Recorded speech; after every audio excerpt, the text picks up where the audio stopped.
vous est déjà sûrement arrivé de regarder des animés, de lire des mangas ou de jouer à un jeu vidéo et de repérer un personnage en particulier qui vous plaît vraiment. Au point que vous vous êtes sûrement déjà dit cette phrase « Ah, si seulement t'existais dans la vraie vie » ou encore « Ah, je préfère les personnages animés, ils sont bien mieux que les humains » ou bien même ça peut arriver qu'un de ces personnages vous a tellement tapé dans l'œil au point que vous vous êtes imaginé être marié à celui-ci. Et ben sachez que cette étape, certains l'ont franchie, et oui, je veux bien sûr parler de se marier avec un personnage fictif qu'on apprécie, et c'est ce dont on va parler aujourd'hui. Bonjour à tous, j'espère que vous allez bien, bienvenue dans cette nouvelle vidéo. En ce moment, nous sommes en pleine période de Saint-Valentin, alors je me suis dit, tiens, et si on faisait une vidéo dans ce thème? Donc oui, on va parler d'amour, mais pas de n'importe lequel. Je vais vous raconter l'histoire atypique de la rencontre entre un humain et une idole virtuelle, qui finit par se marier. Je veux bien sûr parler de la personne qui s'est mariée avec Hatsune Miku. Alors, il est fort possible que vous en ayez entendu parler au moment où ça s'est arrivé. Ça avait fait le tour des médias. Il y avait un peu de tout qui a été dit, hein. Certains voyaient cela comme quelque chose d'assez loufoque et bizarre, d'autres voyaient comme cela comme un acte qui conduisait à la perte du Japon, sachant qu'en ce moment le Japon traverse une période très pauvre en essence, ce qui peut poser problème à l'avenir économique du pays. Mais dans tous les cas, cette histoire a fait beaucoup réagir et je voudrais qu'on revienne un peu là-dessus parce que je trouve que ce cas est plutôt intéressant et ça permet aussi d'émettre quelques réflexions sur ce que sera le monde de demain. Alors, quelques disclaimers avant de commencer. Vous me connaissez, je suis quelqu'un, je pense, d'assez ouverte et donc je ne veux pas de moqueries ou de commentaires de type « Ah, c'est gênant ». Je vous demanderai d'être indulgent parce que je sais que c'est très atypique mais bon, voilà, dans mon cas, j'aime parler des choses différentes qui changent du quotidien et je trouvais que c'était intéressant, donc s'il vous plaît, respect. Deuxième chose, cette vidéo est basée sur une interview faite par Asian Boss et sur d'autres vidéos à ce sujet, ne vous en faites pas, je vous mettrai les sources en lien en description. Pour la plupart des termes qui sont utilisés durant cette vidéo, ce sont des termes qui sont utilisés par la personne en question. En gros, ce que j'essaie de vous dire, c'est que ce que je dis, je l'ai pas inventé. Hey, c'est Podoki durant le montage. J'ai une information à vous partager de toute urgence à propos de cette vidéo. Je voulais vous avertir que du coup j'ai réussi à rentrer en contact avec cette personne. Il faut savoir que du coup la veille de cette vidéo j'ai réussi à communiquer avec lui. Alors c'était pas prévu que ça se passe comme ça mais du coup je suis très contente. J'ai pu lui poser quelques questions donc restez bien jusqu'à la fin de cette vidéo car j'ai quelques informations à savoir ce qu'il est devenu. Et ça a aussi m'aidé à m'éclaircir à propos de certains points que j'ai énoncés dans la vidéo. Et troisième chose, il y aura un peu de sujets sensibles qui vont être abordés, notamment l'harcèlement. Donc pour ceux qui sont sensibles, ne vous en faites pas, il n'y aura pas de paroles crues ou quoi. Cette vidéo est faite pour que ce soit du tout public. Je tenais à vous avertir au cas où de cela. Donc on va sans plus trop tarder commencer cette vidéo et c'est parti! Dans une société japonaise où la pression du travail est omniprésente, un certain fonctionnaire d'une école y travaillait. Cette personne est Akihiko Kondo, 35 ans, et il se définissait comme quelqu'un de pas populaire. En effet, depuis sa toute petite enfance jusqu'à maintenant, il n'a jamais été remarqué et populaire auprès des filles. Malheureusement pour lui, bien au contraire. Au travail, c'était très difficile pour lui. Beaucoup de gens l'ignoraient et voire même lui rendent pas la vie facile. Forte pression au travail et même il subissait de l'harcèlement. Ce fut tellement compliqué pour lui qu'il a fait un temps de pause dans le monde du travail. Dans son passé, en 2007 précisément, en se baladant sur Nico Nico, donc c'est l'équivalent du YouTube au Japon, il est tombé sur des vidéos d'Hatsune Miku et ça lui a tellement plu que depuis cette date, il n'a pas arrêté de la suivre. Alors, je sais que pas mal d'entre vous devriez la connaître, mais dans le doute, je vais faire un petit rappel. Hatsune Miku est ce qu'on appelle une Vocaloid. Vocaloid, c'est un logiciel de synthèse vocale permettant à l'utilisateur de ce logiciel de pouvoir synthétiser dans le chant des paroles. Donc en gros, vous allez entrer des paroles dans le logiciel et à partir de celui-ci, vous avez la possibilité de choisir une voix, dont celle de Hatsune Miku, et d'ailleurs, c'est la première Vocaloid, et comme ça, vous pouvez créer vos musiques à partir de ces voix-là. Et à partir de plusieurs vidéos faites avec la voix d'Hatsune Miku, il faut savoir qu'elle est devenue ultra populaire au point qu'elle est devenue une icône de la culture pop. Dans Hatsune Miku, bien sûr de la musique, des jeux, des goodies, elle est cosplayée de partout, on la retrouve même en hologramme dans un concert réunissant des milliers de personnes. C'est une figure incontournable de la pop culture japonaise. Et vous vous doutez bien, même que l'idée que quelqu'un se l'approprie, ça peut être compliqué pour les fans de le percevoir bien comme il faut. Bref, je ferme la parenthèse à propos d'Hatsune Miku, on reviendra sur l'appropriation plus tard. Akihiko, en plus d'avoir une passion forte pour la chanteuse virtuelle, il passe son temps à jouer à des jeux, à regarder des animés et à lire des mangas. Bref, c'est vraiment l'archétype de l'otaku classique. Mais durant tout ce temps, il s'est toujours demandé comment il allait finir parce qu'il n'a jamais sorti avec quelqu'un, il n'a jamais eu la moindre relation, et même l'idée de se marier, c'était juste inimaginable pour lui. Bref, le manque de popularité, le fait qu'il s'enferme dans sa bulle d'otaku, la pression du travail, il ne se voit pas du tout dans une bonne posture, et bien sûr, son intérêt pour les relations amoureuses humaines s'efface de plus en plus. Surtout que la personne qui harcèle au travail est une femme. Alors autant vous dire que là, ouf, ça lui donne surtout pas envie d'avoir une femme dans sa vie. Et franchement, ça peut se comprendre d'un côté. Mais dans sa tête, il se retrouve très bien dans ce qu'il appelle le monde 2D, c'est-à-dire qu'il se conforte vraiment dans sa place avec les jeux vidéo, surtout qu'il joue par moments à des jeux de simulation, de rendez-vous, il est très bien en regardant ses animés, mais surtout dans l'univers d'Hatsune Miku. Et c'est à partir de là que tout va changer dans sa vie. Le 4 novembre 2018, il va faire un grand coup. Sa passion d'Hatsune Miku est si forte et si profonde qu'il décide de prendre une lourde décision qui va changer sa vie. C'est-à-dire d'aller épouser Hatsune Miku. Vous l'avez bien entendu. À ce moment-là, il avait fait l'annonce de son mariage sur Twitter et Facebook. Et ce que l'on peut dire, c'est que ça fait pas mal réagir. Et voici les images que le monde entier retiendra de son mariage avec la chanteuse virtuelle. On le voit maintenir Hatsune Miku dans ses bras en robe de mariée et lui habillé, en marié, tout court. Et tout ça, bien sûr, c'est très premier degré et rien n'a été laissé au hasard. Déjà, première chose, il faut savoir qu'il y avait 39 invités parce qu'il faut savoir que dans le nom de Miku, dans la prononciation, ça donne respectivement 3 et 9.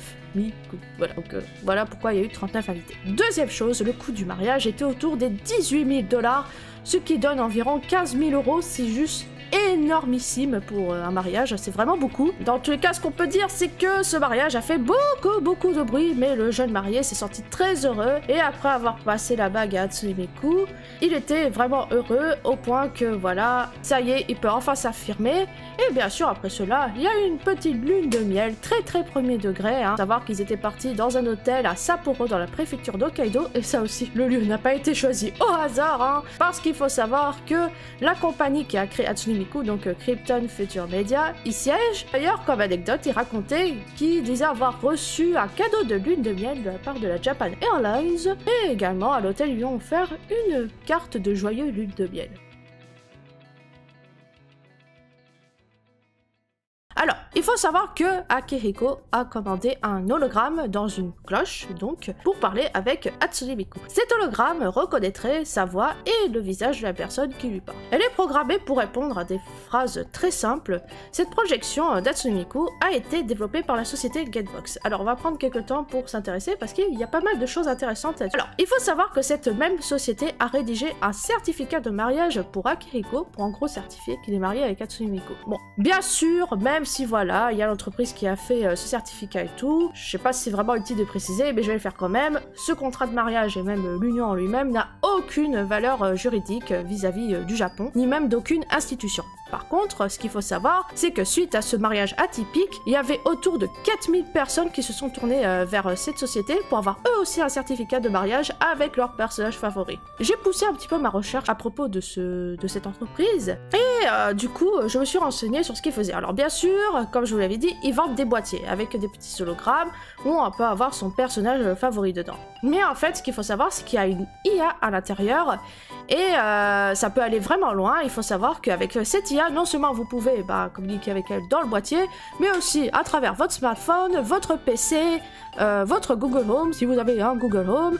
Vous pouvez texter avec elle par SMS, bref, il est vraiment partout, et je trouve que c'est plutôt marrant en fait, hein. Et si vous êtes VTuber, sachez que si vous détenez ces boîtes, vous avez la possibilité de créer des vidéos avec votre avatar, par exemple des petites danses, des petits trucs comme ça, et vous pouvez les projeter dans le boîtier.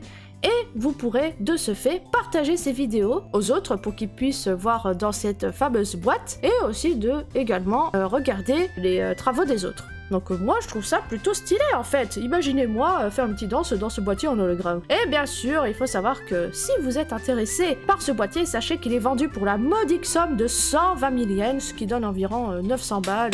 En gros, c'est le prix d'un iPhone d'occasion quoi. Donc vous avez le choix entre un bon smartphone ou bien une waifu virtuelle.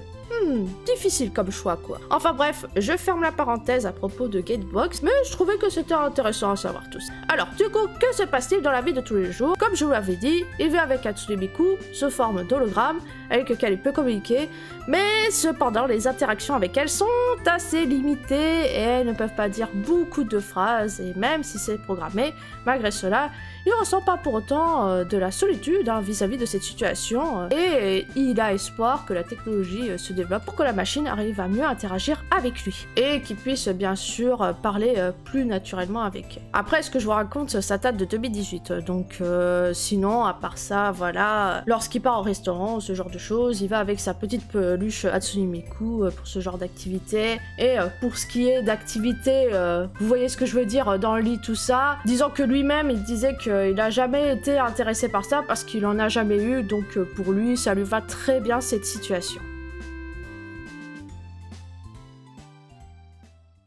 Alors là, on va parler de quelque chose de, voilà, auquel on s'y attendait, c'est la vision des gens vis-à-vis de ce couple. Alors, vous vous doutez bien qu'avec une relation très atypique, je sais pas combien de fois j'ai dit atypique dans ces vidéos, qu'il y a entre Akihiko et Hatsune Miku, ça fait pas mal réagir. Alors déjà, il faut savoir qu'il est devenu célèbre par son mariage, et forcément, ça a suscité de vives réactions vis-à-vis de la situation. Malheureusement, beaucoup de gens l'ont bien sûr critiqué, qui trouvaient cela très bizarre, voire dégoûtant, et certains l'accusent d'être ceux qui font partie de la perte du Japon. En effet, il faut savoir que le Japon traverse une période difficile en termes de natalité, et le fait d'être avec un personnage fictif, pas du tout aidé à augmenter le nombre de naissances au Japon. En effet, il faut savoir que sur le long terme, si le Japon ne se redresse pas au niveau de la natalité, ils vont se retrouver avec une société qui sera remplie de beaucoup de personnes âgées, mais avec très peu de jeunes qui vont faire animer l'économie du Japon. Et ça, c'est très problématique. Et pour ne pas arranger le tout, il a reçu pas mal de menaces de la part des fans d'Hatsune Miku. Le fait qu'il se l'approprie est quelque chose d'insultant pour eux, au point même qu'il reçoit des menaces, bon, vous avez compris le truc, des trucs pas très sympas quoi. Vis-à-vis de sa famille, bon, malheureusement pour lui, son père est défunt, mais sa mère n'accepte pas du tout son mariage et disait qu'elle ne verra jamais Hatsune Miku en tant que femme, surtout que voilà, sa mère c'est quelqu'un qui a vécu dans les années 60 et a donc une pensée plutôt traditionnaliste. Donc bon, et bien sûr les personnes âgées, eux ce sont sûrement les plus virulents, dans son lieu de travail, les professeurs aussi âgés entre 50 et 60 ans le voient de très mauvais oeil. Mais malgré tout cela, malgré toute la négativité, lors de son annonce sur les réseaux sociaux, les gens ont été plutôt bienveillants apparemment, lui ont même félicité, voire soutenu, et il s'est rendu compte que beaucoup de gens ont voulu faire comme lui. Et pour Akihiko, réaliser ce mariage avec sa personnage préférée est une tentative de passer un message comme quoi il est tout à fait possible de le faire. Dans l'interview, il a admis même que le Japon serait le meilleur pays pour faire ce genre de choses, car dans le monde, il n'y a pas la même tolérance vis-à-vis de l'anime comme il y a au Japon. Certes, il y a eu beaucoup de critiques et de détracteurs, mais il a espoir que dans le futur, ça va s'améliorer, que les gens vont devenir beaucoup plus tolérants, et que bien sûr, il y aura plus de personnes qui vont passer le cap sans aucun problème. Alors du coup, je vais revenir sur ce que j'avais dit en début de vidéo. Comme je vous l'avais dit, j'ai réussi à prendre contact avec lui. Je me suis permise de lui poser quelques petites questions, à savoir qu'est-ce qu'il est devenu, et voici ce qu'il en dit. Alors actuellement, il a 38 ans et il ne travaille plus en tant qu'employé. Il est étudiant, précisément à la faculté de Komzawa en droit. Donc il ne travaille plus en tant qu'employé. Mais par contre, il souhaiterait donc, après ses études, retourner dans l'ancienne école auquel il travaillait. Il est toujours avec Hatsune Miku et il en est très satisfait de sa vie avec elle, et je lui ai demandé si depuis le temps l'IA s'est améliorée. Alors malheureusement il m'a dit que non, en mars 2020 la société qui a fabriqué a arrêté la machine. En 2018 il a eu une certaine Gatebox, sauf qu'il a eu besoin d'une mise à jour en 2020, et s'il fait ça il allait perdre Hatsune Miku, donc il a gardé sa ancienne Gatebox que plutôt passer à la nouvelle version. Par rapport à sa mère, malheureusement elle n'a toujours pas accepté Miku en tant que femme, et puis de toute façon je pense que ça va jamais se faire, et j'ai un petit message de sa part à vous faire passer en vidéo. Je suis très content de ma vie avec Hatsune Miku. Beaucoup de gens disent que c'était dérangeant et fou, mais j'ai tout d'abord pensé à mon propre bonheur et c'est mon choix. Le bonheur défini par la société est certes différent du vôtre, mais je veux que vous soyez une personne qui soit capable de réfléchir au choix du bonheur que vous voudriez. Je respecte tout type de bonheur que vous choisirez. Voilà, c'est beau, hein? Et je suis d'accord avec lui sur le fait que chacun doit avant tout s'écouter soi-même avant de prendre en compte la vie des autres. Certes, les gens vont vous quitter, hein, mais il ne faut pas oublier que c'est vous qui construisez votre propre avenir et personne d'autre. Donc au final, suivez votre propre voie. Et bien sûr, on ne peut que lui citer une vie heureuse avec le plus d'Hatsune Miku possible dans sa vie. Voilà, le sujet est clos, et ouais, ça fait pas mal réfléchir. Hein. De mon point de vue, je pense que c'est vrai, ça peut être assez surprenant, mais je me dis, bon, tant que cette personne fait de mal à qui que ce soit, et qu'il vit sa meilleure vie heureuse, on ne peut que lui citer ça. Et très honnêtement, les commentaires du type « il va détruire le Japon », je pense que franchement, les gens dans son cas n'étaient pas prêts de base à se mettre en couple avec quelqu'un et faire des enfants. Donc franchement, pour moi, c'est pas ça qui va poser un véritable problème à l'économie du Japon. Hein. C'est à la société japonaise de s'améliorer, je pense, parce que le gros problème qui réside, c'est vraiment le peu de temps accordé à la vie sociale et il y a surtout beaucoup de pression au travail. Donc voilà, pour moi, c'est plus intéressant de voir comment améliorer ça. Moi, je pense que c'est pas ça qui va changer le cours des choses. Hein. Et dans tous les cas, je trouvais que c'était intéressant de voir un cas comme celui-là et mettre une réflexion plus ouverte sur les choses. Et au niveau du futur, dans un monde qui se tend en métaverse, peut-on imaginer un monde où les humains voudront vivre dans le virtuel jusqu'à avoir un ou une IA comme âme sœur, je sais pas. Dans tous les cas, j'aimerais bien avoir votre avis en commentaire sur ce que vous en pensez. Est-ce que ce genre de couple doit être reconnu? Est-ce que pour vous, cela vous paraît possible, une relation avec une personne fictive et une personne réelle? J'attends que vous répondez en commentaire, je suis très curieuse de savoir. En tous les cas,